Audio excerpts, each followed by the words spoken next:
Happy Friday, everybody. Happy Friday night. It's Friday night. We are hanging out. I just finished Ready to Love. Hopefully, you guys just finished Ready to Love as well.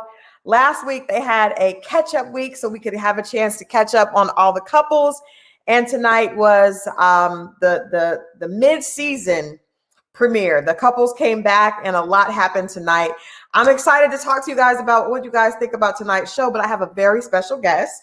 Coach LaTonia is actually one of the coaches on Iyanla Fix My Life. She was actually my personal coach. And what's so crazy about tonight is our first conversation before the show, we talked about dating and we talked about some of the issues that happened tonight. So you guys, please help me welcome my friend, my coach, a mentor, Coach LaTonia from Iyanla Fix My Life. Let's get her on here. Hey, girl. You gotta take yourself off mute so we can hear you. There you go. Hello. Hey, happy Friday. How are you? I'm doing amazing. How are you doing? I am good. You know, I was watching and I was like, wow, this feels familiar. This conversation feels very much like one of the first conversations I had with Coach LaTonia about just dating and, you know, some of the feelings that happened in the show tonight. But before we get into that, I want to let people know a little bit about you and your background, because like I said, you are a coach on the show. You're actually a coach. You have your own practice going. You have books. You talk to women. You coach women on issues with relationships and other things all the time. So tell people a little bit about your background and then we'll get all into Ready to Love. You know, for tonight, I think it's important for people to know me. I'm affectionately known as the priestess of purpose, pleasure, and passion, right? Oh, yes. And that definitely comes from my book, My Juicy Rebirth. And so I told the tribe today, I said, Reverend Juicy is going to be showing up tonight. Yes. And so purpose, pleasure, and passion is what I help women give birth to theirs on their own terms through their vision for themselves, for their womanhood, for their marriage, for their legacy, and most of all for their leadership. Nice. And that it's funny because leadership was something that was mentioned a lot tonight. I was excited to have you join because I remember a conversation you and I had the last time I saw you, and I was like, you should be on Ready to Love needs a female on the show, because you see women dating and you see all these different, especially for people at this point in their life, there's all this baggage from not only their childhood and how they were raised, but also past relationships. And so what happens is a lot of times when they're dating and we're watching that, a lot of that stuff comes out and there's not really a place to address it, right? Yes. So it comes on dates and all of that. Why is it that? Because the funny thing is, to me, and we, you know, on our episode, hey ladies, people are just joining and you guys come on in. We're going to get into Ready to Love, and I'm excited to hear LaTonia's perspective on this, because like I said, this is what you do. But why is it that all of your issues, because it's easier to hide issues with work, with friendships, but when you're dating, you can't run from the things that you haven't dealt with. What is it that's so different about a dating relationship that brings all that out? It definitely is intimacy.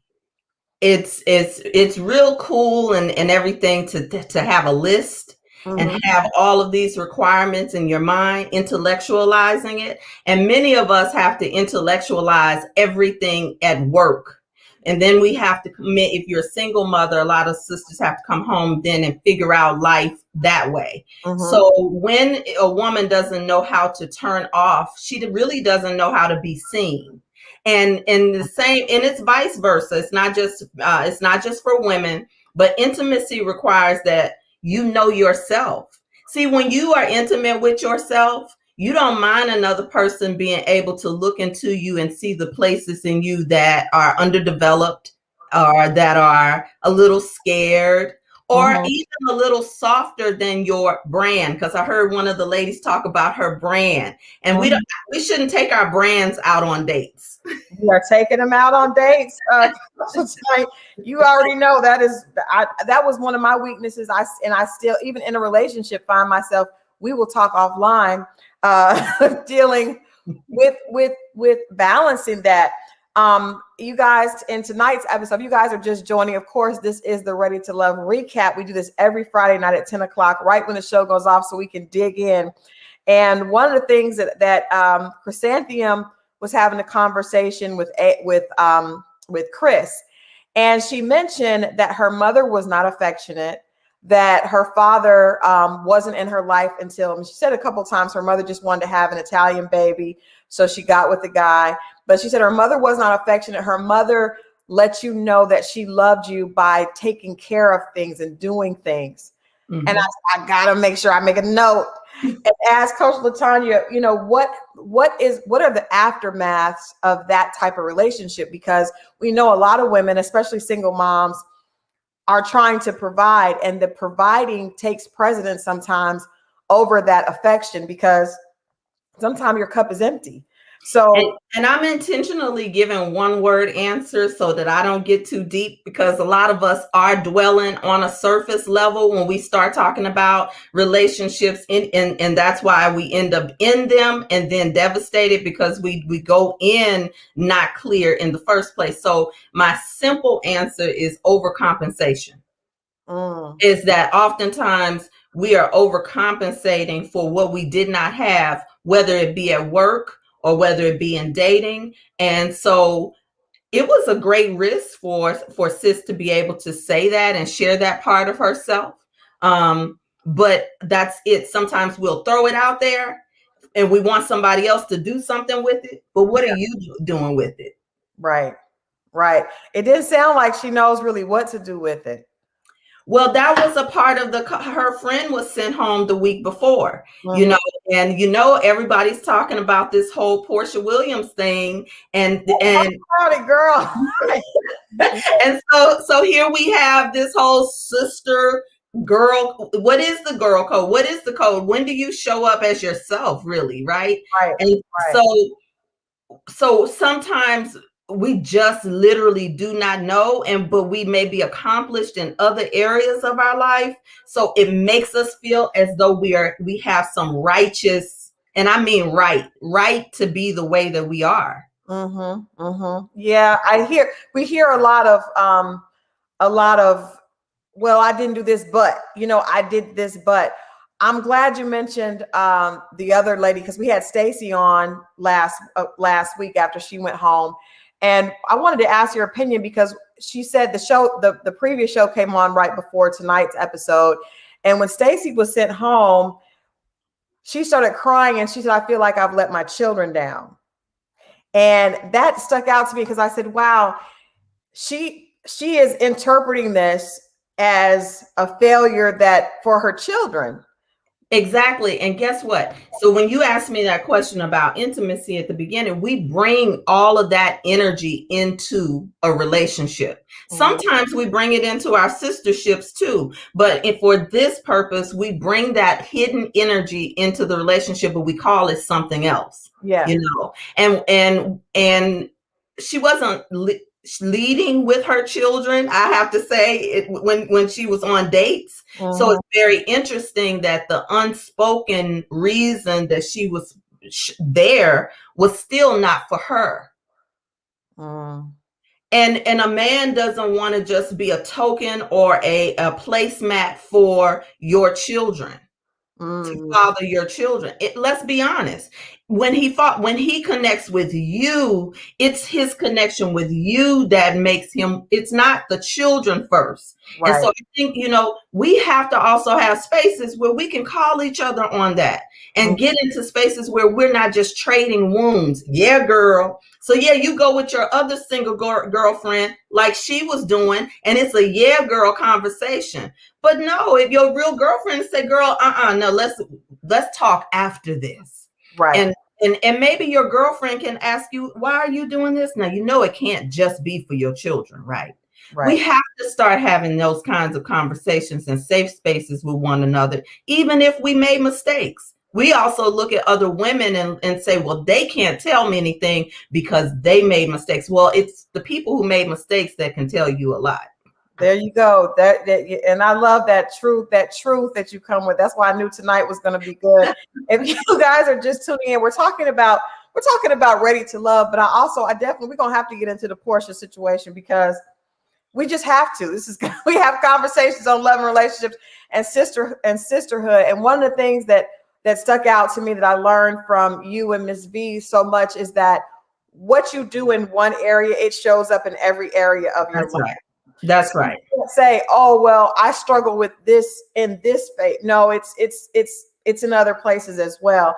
So, and you guys, if you have questions, I see people chiming in and saying hello, but if you have questions for Coach LaTonia, please put them in the comment section and we'll try to get to some of those tonight as well. This is a wealth of information and knowledge is here. And I want to make sure that if you have questions, we get those in, but let's just pivot for a minute, because like I said, we have to address the situation with Portia from Real Housewives of Atlanta, because it's playing out in real time. It's a trending topic everywhere. If you have been under a rock and have no idea what's going on, Portia Williams, one of the favorites on Real Housewives of Atlanta. She's also a co-host on Dish Nation, staple here in the Atlanta, and well, I guess across the world, but definitely she's from Atlanta. She brought another young lady on the show named Fallon, who was very wealthy. Her husband is, doing very well. She came on as Portia's friend. Now in January of this year, Fallon and her husband were talking about how much they were soulmates. There's social media proof of him saying that, we have so much in common. This is my forever love. Something happened between the beginning of middle of January and the end of January. Simon filed for divorce. Fast forward to April, and he and Portia have now started a relationship. As of, I guess, this past week, they've been in a relationship for 3 to 4 weeks and are now engaged. He and Fallon are in the middle of the divorce.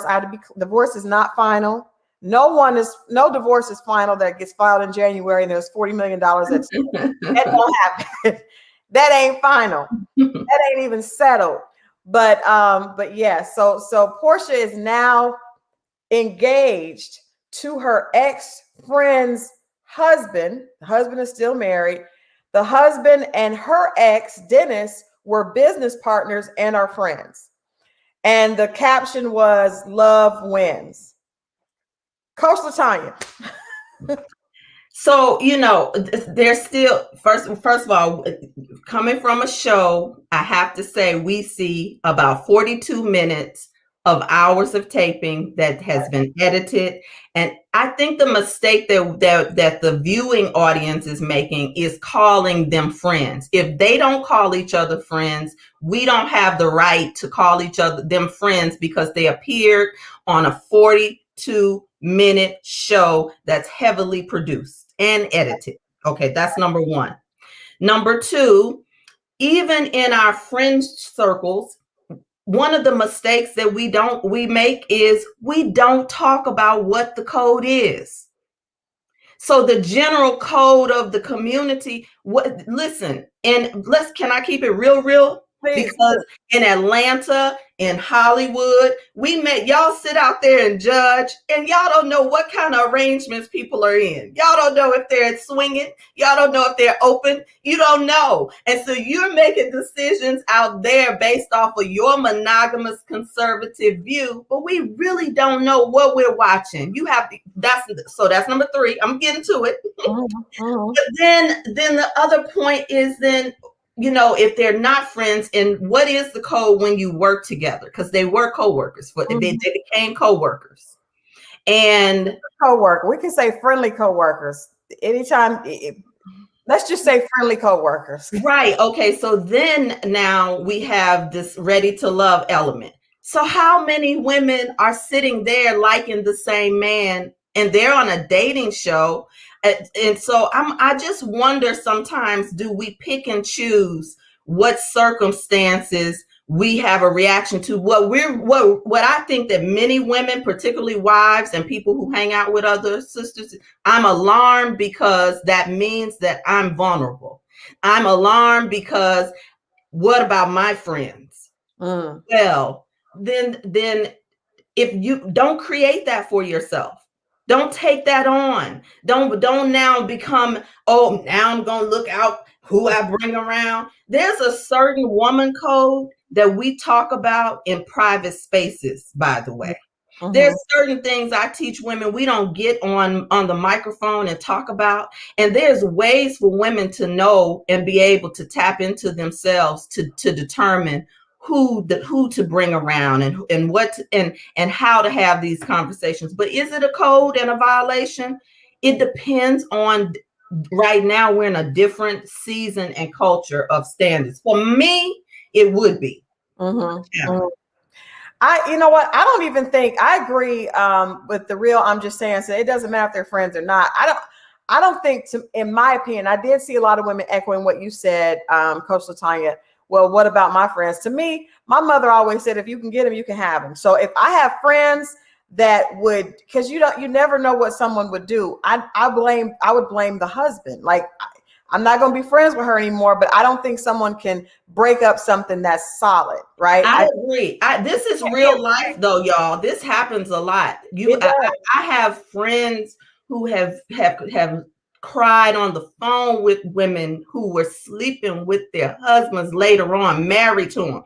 But listen, here's the thing: what you have to know is if you are energetically clear and clean, then you'll thrive in that relationship.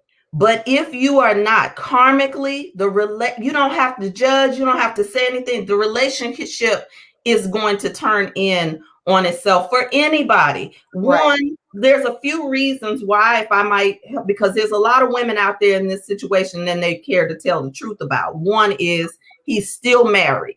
And exactly. If I had an elder, there's elders who says a married man is a married man is a married man until the ink is dry. Because guess what? Until the ink is dry, you don't know what kind of reconciliation could happen. You don't know what death, you don't know anything that can happen in that way. So that is definitely karmically out of alignment. Right.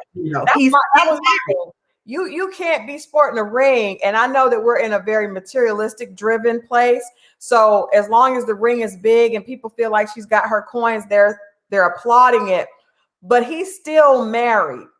And I think that, kind of goes to your point. No one is saying that that's not you. How are you going to be engaged to somebody that's still married? I don't care what, because God forbid, if that man passes away, you have no right. That his wife is the person that's coming to the hospital. His wife is the person that's getting his, everything that you're operating out of order. And how you get your man or mate, not just man, mate, is oftentimes how you end up losing. If you want to know the end, look at the beginning. How do you start something? Do you start something in integrity? Do you start something on a high vibe? Is it just for materialism? Is it just for the appearance?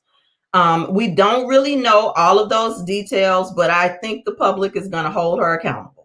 Well, we know enough to know she's flashing a ring, and that came from somebody's husband, and the husband was friends with her ex. They were business partners. To me, that's a whole nother issue. I don't, if she and Fallon were not friends, their husbands were. The husband, she's calling the new guy a co-parent to her ex. To me, it's out of order. It's out of order. And I mean, I like, I respect what Portia does in her game, but I just feel like it's out of order. And I think that if we don't say it, a lot of times we don't say it if it looks pretty, right? If he's got a lot of money, it makes it okay. But that doesn't mean that it's okay just because he's got coins, because those, as money doesn't, if that's the case, then you guys wouldn't have half the viewers, the people that come to the show, because money is not always the issue. A lot of times it's other things. That's right. And if you haven't had a conversation with the ex and you are in proximity to the ex,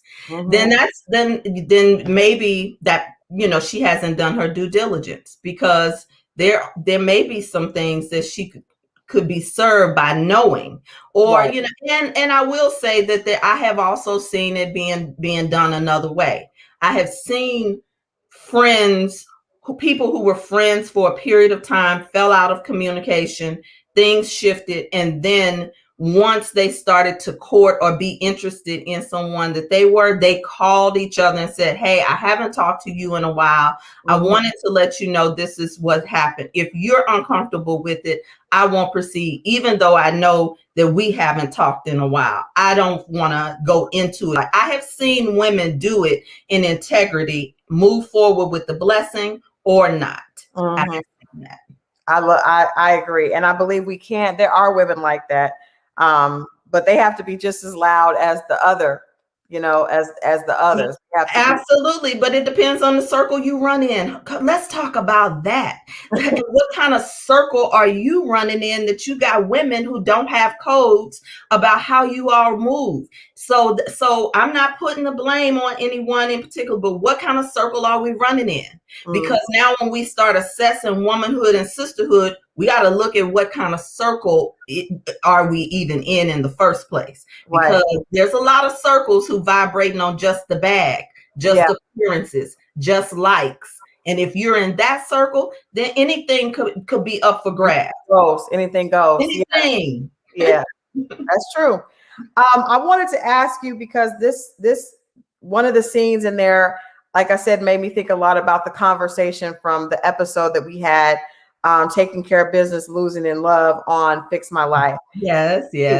Conversation with Vernisha and Dietrich. And she mentioned being, this strong woman and needing a leader. And he actually said there's a moment where you could tell he's a little uncomfortable. We know that there's editing, but basically he said that she made him uncomfortable because she was no nonsense. She was about business. And that baffles me. It still baffles me that there are so many men that say that they are not intimidated by women that are career driven, that are very, strong, and yet they have that response.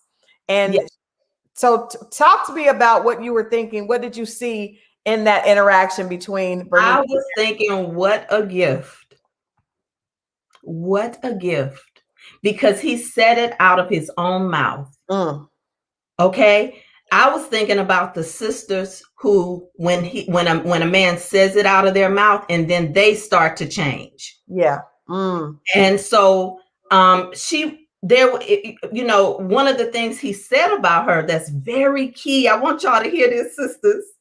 He said she's a goddess. He did. So listen, even when you show up in your femininity, when you show up in your sensuality and you're sure of yourself, even when you talk soft, but you are firm on the inside, you might be intimidating to them, because men are not as sexually free as they talk about that they are. They, and we are partly to blame for that, because we make them think that they're doing something when they're really not. but because we haven't been taught how to have these kind of conversations from a place of love, of authority. And he called her a goddess. He did. Now, there were some sisters who led with their masculine. Felicia did not. She does not lead with her masculine. But there are some sisters who have the masculine can be too much mouth. The masculine can be too many questions. She didn't lead with that. He asked her. She knew what she wanted, and he was not comfortable. What a gift! But the sisters who shift and change and try to, because I was a little surprised that he showed up that way, which made me think about Tressa. Now he's assessing Tressa. Tressa also was a goddess. Yeah. Who knew what she wanted. So guess what? Now we got two women who knew what they wanted and were waiting on him to initiate. She didn't say leadership. Tressa didn't say leadership. She said, I'm waiting for him to make a move. He took it as though they didn't have chemistry. So guess what? That's not on those women. Right. What's interesting is I agree with you. When we first were introduced to the show, Dietrich seemed very alpha male, very exactly. So I was shocked, but I've had that experience. I've had that experience in dating, and I've always wondered, what is that? How does that turn from? Because there was a question between confidence and arrogance that later was mentioned with AJ.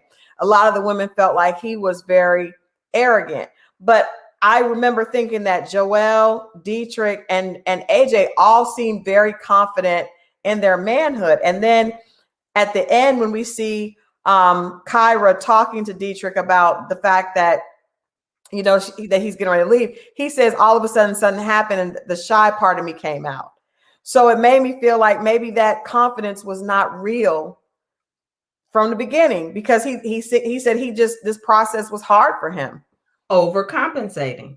Overcompensating when a situation is awkward.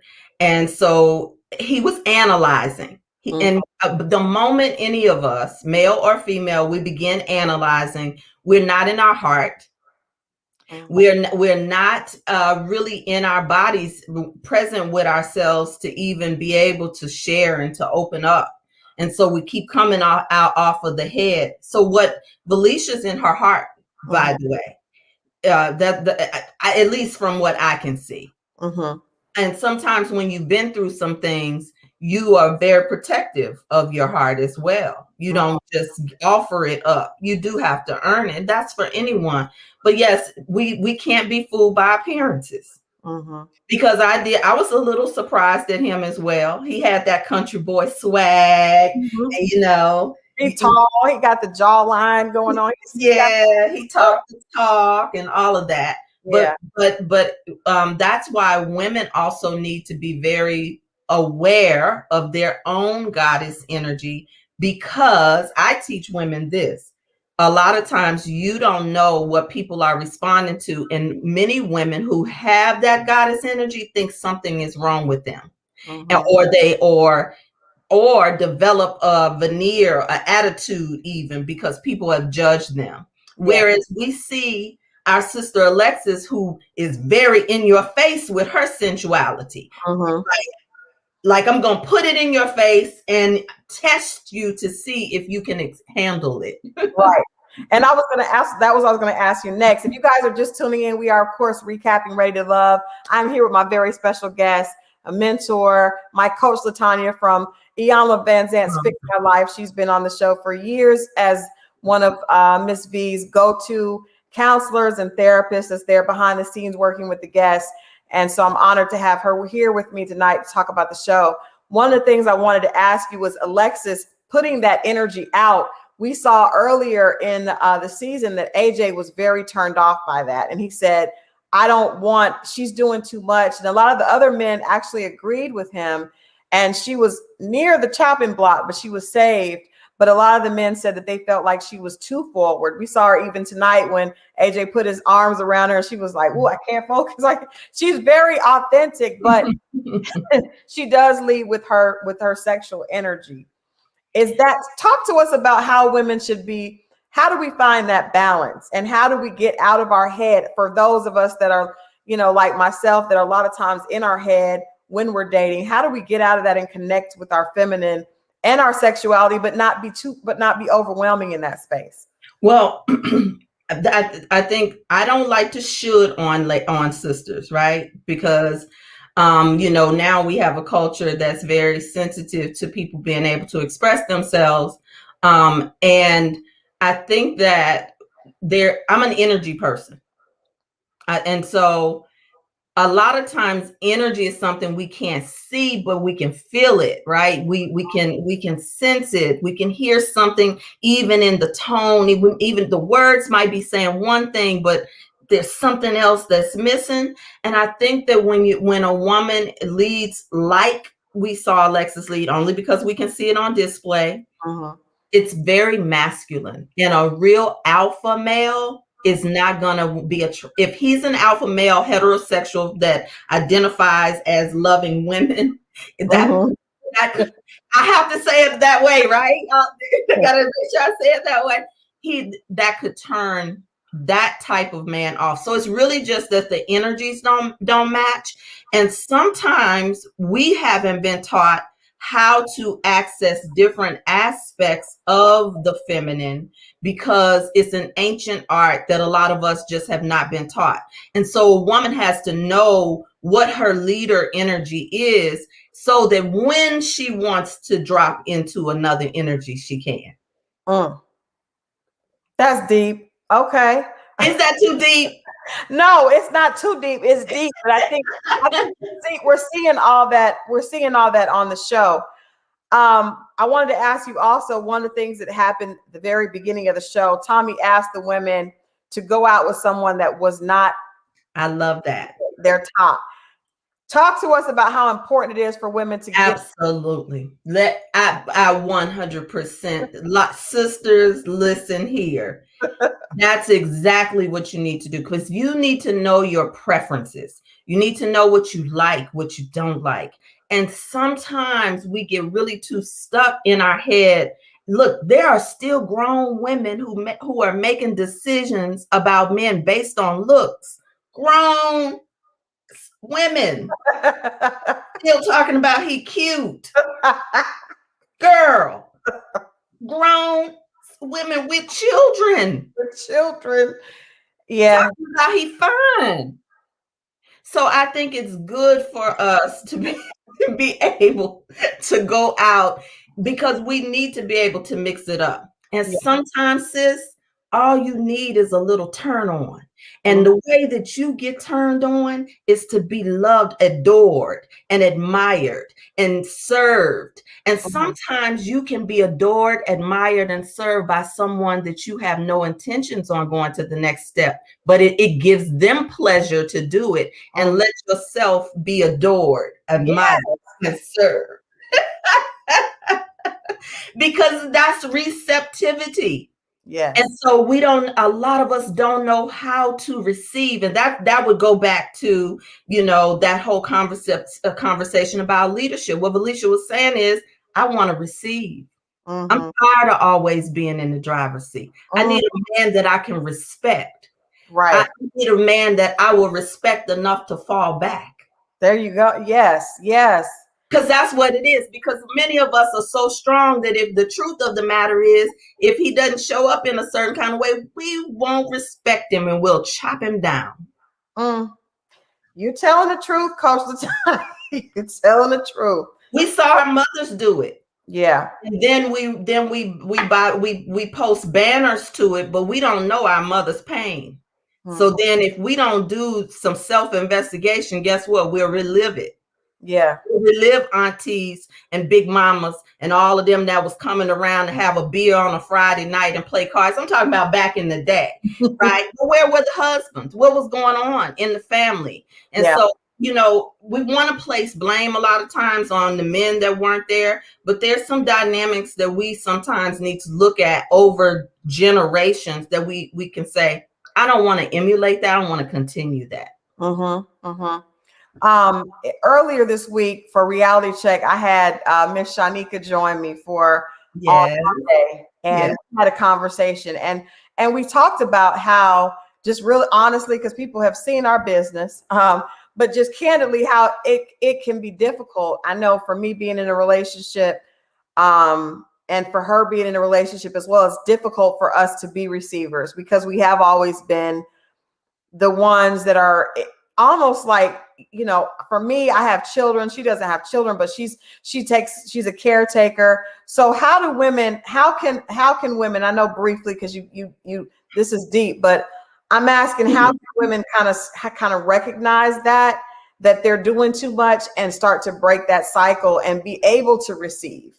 Your body, your adrenal glands oftentimes are stressed out. Your menstrual cycle tells you a lot about your what you're carrying, because many of us are not communicating. We're suffering in silence. And your orgasm, honey. And I do mean that there are a lot of women who are not having orgasms. Yes, you're having sex, but you're not having pleasurable sex. You're not owning your sexuality. Some of you are having sex because you think you need to do it for the man, or to get a man, or if you're married, because guess what? It doesn't stop when you get the ring. This behavior continues even on. And so the frigidity of women begins in the mind. And it doesn't matter how much you drop it and pop it and your neck and your back. I don't care about your neck and your back. The thing is, can the energy travel from your root all the way to your crown? Now I'm just dropping that out there because when we're talking about this energy, the sexual energy is not going to go anywhere. So how are we going to be able to relate and to tap into that when we don't have a partner? Many of us have just not been taught how to do that. So receptivity is emotional receptivity. Can you receive feedback? Can you ask for help or support, even in your circle? Because many of us have a banner of saying, I don't ask anybody for nobody. Honey, I hustle. I'm running my business. Me and my children, we're going to have everything. You know how we talk. That's it. I mean, that's social media. That's all I see. So then we said, they'll never want for any. And so now when it's time for us to relax, to allow, the trust comes up, the ability to surrender comes up. That's because our heart really has closed a lot of times. And so we haven't been taught. We have to reprogram ourselves to surrender. One, can I just leave one gem? Please do. I'm like, please. When we think about mindset, if you see your beloved or potential beloved as an enemy versus an ally, you're already losing. So the moment that you start fighting, interrogating, and I'm not saying that you can't ask questions, but just spending quality time together is going to reveal some things to you. If a person can't talk to you, that's going to reveal some things to you. So receiving begins with knowing that there are men who want to serve you. It actually is in his genetics to want to see you happy. So when you run into one that doesn't, you don't have to negotiate, settle, and wonder if you need to condition yourself to fit yourself in a nice size box, not just for him, but for God, your concept of God, your concept of what a godly woman is, what a woman is supposed to be. And every woman has a different measurement based off of what we've seen, what we've heard about womanhood, what we fear about womanhood. So receptivity is loaded. It's so loaded. And it does take time, even when you get into a relationship. And let me say, I'm with you all. You know, my husband has taught me how to surrender, but I've had to be vulnerable with him. I had to be willing for him to see all aspects of me. An older lady told a big power boss, one of the first coaches, Black woman coaches in the industry, even before Iyanla. Iyanla introduced us to her when we were training. She said, I know how to go home and I leave the executive at the door. And when I check in as his woman. Sometimes I might need to check in as the little girl. And sometimes I might need to check in as the nurturer. Baby, come here. Let me see how you're doing today.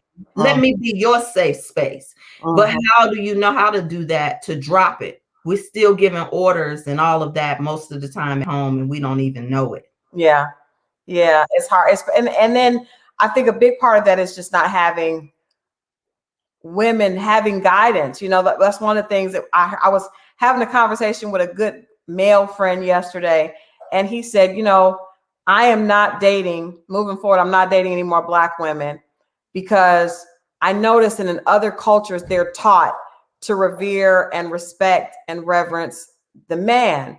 And that's not something that's taught to Black women. And I said, well, you have 3 daughters. Have they been taught that? You know what I mean? And before you cut the, women off, let's think about what will happen to your three daughters if other men have that outlook. But I do think there is something to what he's saying. He was like, Crystal, that's just been my experience. Like, I noticed that in Hispanic cultures, they're taught to take care and nurture and revere and respect, and we don't often see that. So what do you say to men that have that? Because I can't curse on here, can I? You can. It's That reality. is bullshit. Black women are the mothers, the model of women revering. We were not a part of feminist movements initially. Why? Because we did not have that issue in our household. We are a tribal people. We work together. Our men were hunters, and so there we had to be able to hold certain things down in a certain kind of way. That is not true. We come from cultures where women were sister wives in order to protect the family. Okay, I'm not promoting that, but I'm saying that that's not the truth of who we are, and we oftentimes we are adopting other people's narratives about us. We're reading the Washington Post, and they're telling us statistics about Black men to Black women, and so now here we go. We quote them. Well, the Washington Post said it, so now it's true. But I remember a period in my life where I saw Black men who were showing up for their families, and it was women wilding out. It was women who were using child support again. Many of you, if you were to look, you know some men who you know, like, and love because you call on them and they're not in violation. So we're not even sometimes we have taken on other people's narratives about not only our men, but we've taken it on about ourselves. Wow. We've taken it on about the structure of our family. And we have many of us are running off of a Western narrative that is not ours. Say that. All right, well, we got to get back to Ready to Love. What are your predictions? I definitely wanted to mention the conversation about leadership with Vernisha and Dietrich. I love that we talked about how important it is for us to get outside of our type and be open and be willing to receive. And then even the conversation with Chrysanthemum and Chris about dads, both of them saying that they didn't have fathers in the house. It's just always so much in the dating, which is why I think this show is such a great, it's so popular and it does so well because people see themselves in the show. You know, I think it shows all types of things. This is why I wish they had someone like you on the show. I would love to be there. You know why I would like to be there? Because if you notice the conversation is shifting when a person goes into a conversation and says, so where am I on your list? Number one, number two, that automatically is going to set off something just in the human brain and the human mind, just in terms of brain development. That's going to set off something. That's an abnormal dating situation, right? And it's pressurized. So we don't know the pressure, but as far as my predictions, yikes.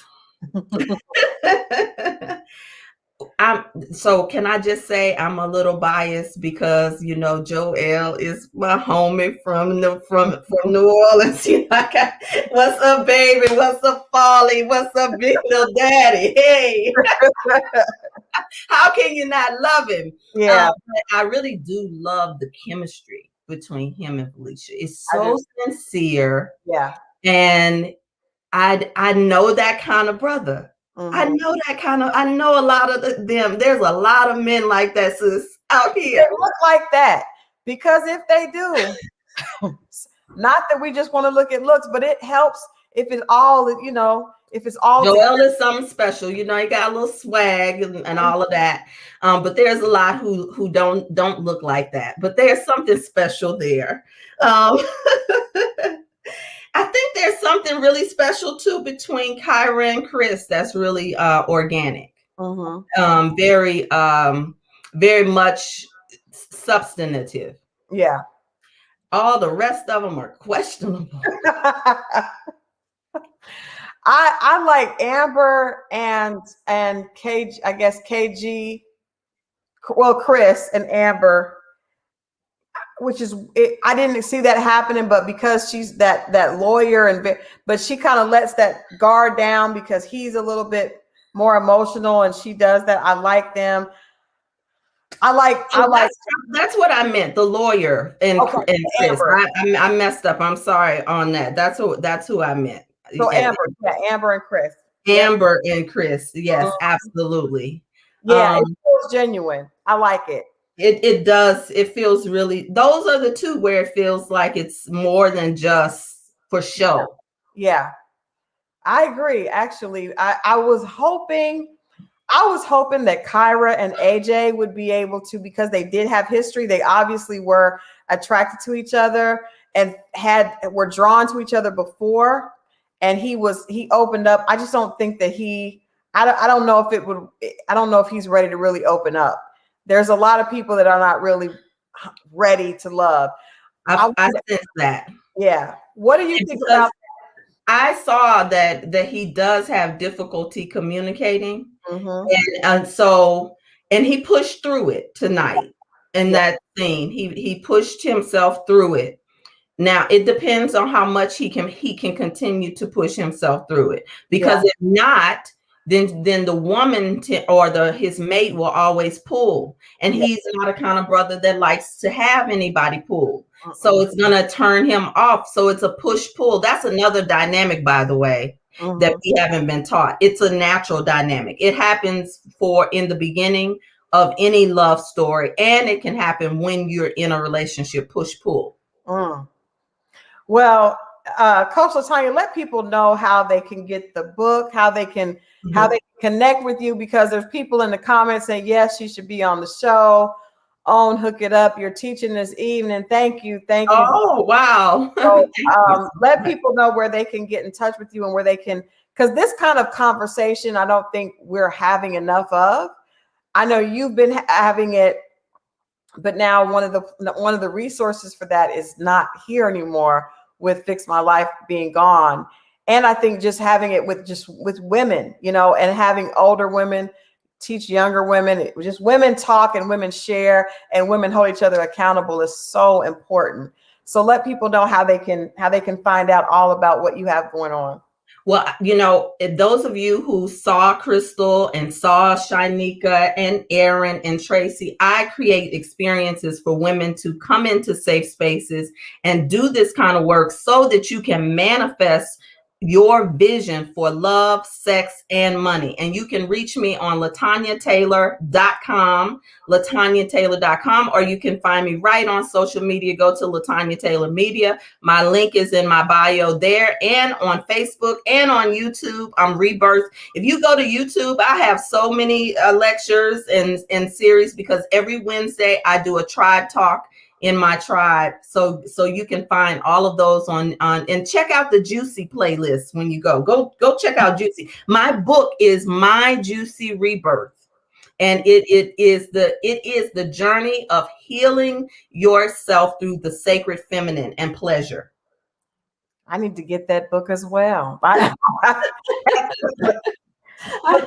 that is important. That is definitely important. It's like holistic, and a lot of times we don't see ourselves as a woman. We see ourselves as one dimensional. So yeah, I was trying to grab my book. I probably made a bobo not having it right here in front of me. Well, I'll make sure that I put in the on YouTube on this video. I'll make sure I put that in the subject line so people can find it.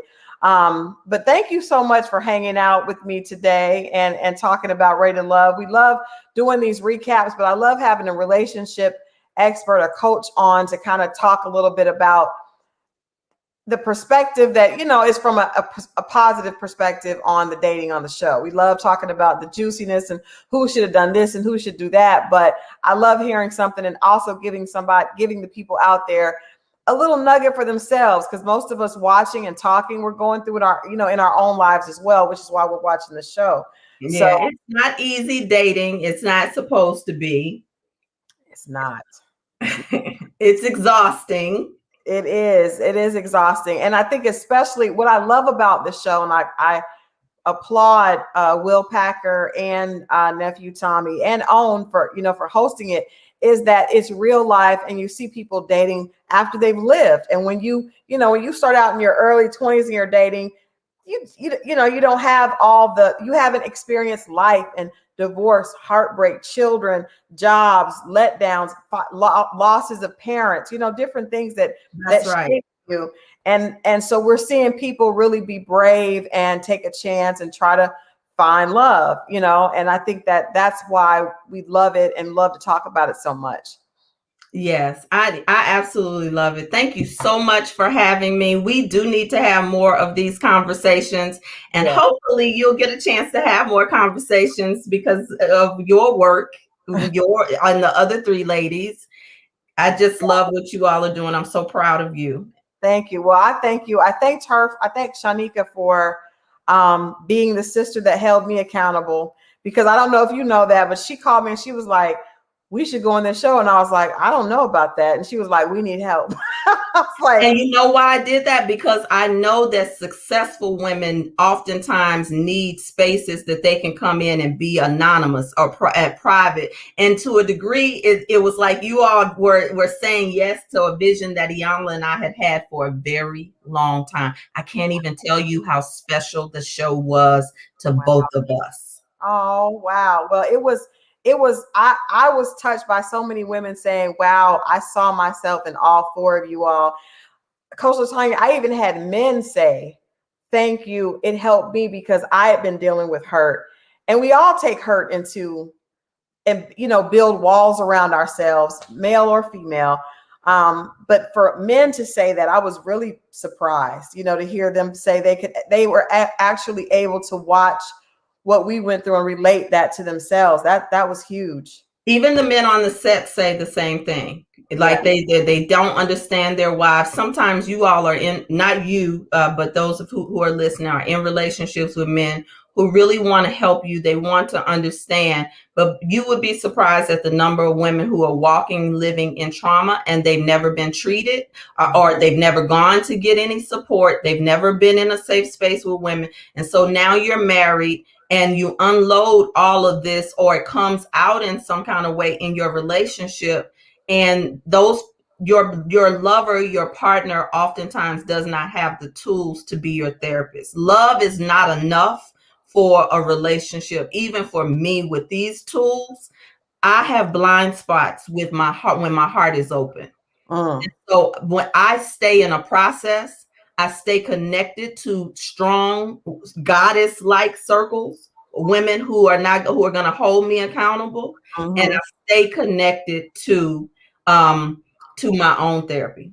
Yeah, that's huge. That's huge. Well, yeah, I'm just saying, put your Instagram and website in the chat, but I'll make sure I put that on this, and you all share this, because I feel like this conversation can definitely help other women. That's why we do this, because I want people to have a positive outlook on love. There's so many women that reached out to me and said, Crystal, I had given up on love also, and they could relate to that. So I'm thankful to be able to be a part of that and want to continue that. So thank you for joining me here tonight. Definitely have to have you come back.